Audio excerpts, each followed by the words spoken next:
আচ্ছা, জমি দিলাম, দানা দিলাম, মোহর দিলাম, কিন্তু তাও বুঝতে পারলি না তুই। এখন দেখ কি হবে। তুই এখন খাবি মার। মার খাওয়ার নাম শুনে কালো কাক ভয় পেয়ে যায়, কারণ ও এটা জানতো যে ঈগল দাদা যেটা বলে সেটাই করে। চিলদা, আমায় ছেড়ে দাও। আমি চুরমুরকে ছেড়ে দেবো, আমি এই গ্রামও ছেড়ে দেবো, এই জমিও ছেড়ে দেবো, আর কাউকে কিচ্ছু বলবো না, আর কোনোদিনও ফিরে আসবো না।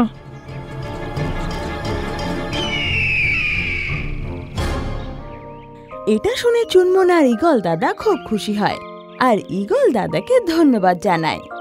ঈগল দাদা, তুমি আমার অনেক সাহায্য করেছো। আমার বাচ্চারা সকাল থেকে ক্ষুধার্ত, এখন আমি ওদের একটু খাবার দিতে পারবো। মা, তোর যত দানা চাই নিয়ে যা এখান থেকে, আর নিজের বাচ্চাদের খেয়াল রাখ। আর যতদিন না তুই সুস্থ হচ্ছিস, নিজের বাচ্চাদের ছেড়ে যাস না, আর কোনো জিনিসের চিন্তাও করিস না। এইভাবে ঈগল দাদা লোভী কালো কাককে শাস্তি দিয়ে সঠিক শিক্ষা দিল, আর চুনমুন পাখির সাহায্য করলো।